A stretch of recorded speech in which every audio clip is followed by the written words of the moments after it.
Hey guys, so we've started looking at different colors of the rainbow as far as fruits and vegetables are concerned, and we just talked a lot about red fruits and vegetables.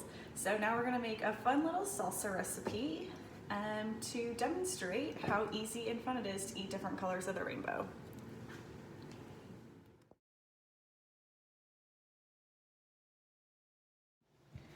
So it turns out my countertop is actually set up perfectly for kind of giving you a close-up of what I'm doing.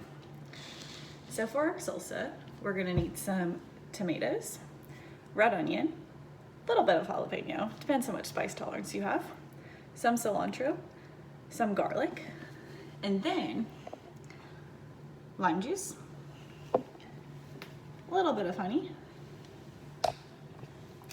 and some salt. So that's it for our ingredients. We're also gonna need a few things to actually cook with. We'll need this cutting board, a chef's knife. Please be careful. Those are super sharp. Make sure you're curling your fingers when chopping. You don't wanna lose an appendage. I have a feeling that probably wouldn't make your salsa taste super good, but it might be a secret ingredient. You might also want a paring knife for when you're coring the tomatoes, and then a spoon for your lime juice and your salt and your honey.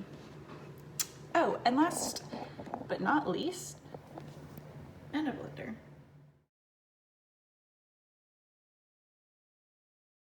One other super important quick safety tip before we begin: jalapenos, for me, are super spicy.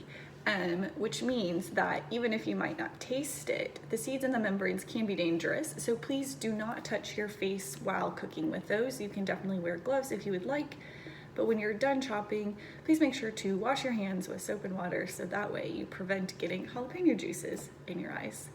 It's not fun. All right, are y'all ready for this? If I was technologically savvy enough, I'd cue that fun music, but I'm not, so let's go. Here you will see the salsa recipe that we will be using and referring to. So we are going to start with our tomatoes. First, you can see that we will core them. After that, we will start chopping them up into chunks. Those chunks do not have to be too small, just small enough so that they don't get stuck in the blender when we blend everything all together.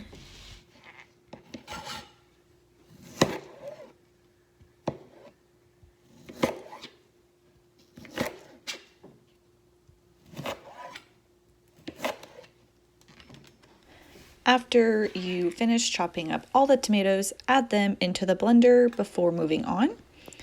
You can see that we will do the red onion next. Chunk that as well. Again, doesn't have to be too small. Add to the blender when you are done, and then we will move on to the garlic. Just chop that up just a little bit, smash it. If you're having trouble getting the peel off, take the peel off, then chop it. And again, we will add that to the blender before moving on to the jalapeno.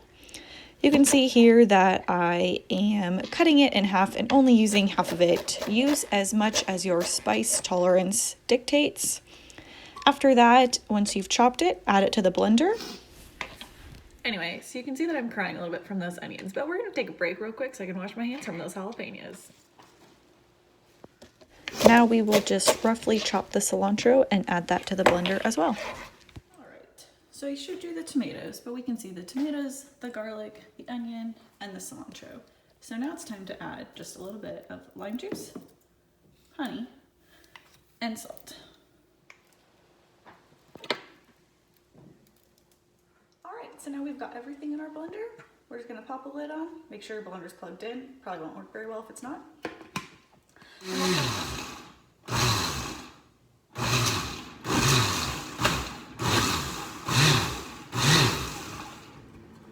And there you have the last couple of tips and tricks. When you're done blending, make sure to taste it, see if it needs any more lime juice, salt, maybe a little bit more honey. If it's a little bit too spicy, I don't really know how to help you out there. But try adding some salt, a little bit of honey, and lime juice, and make sure it tastes good. Serve it up to your friends. That was super easy, right? I hope you enjoy.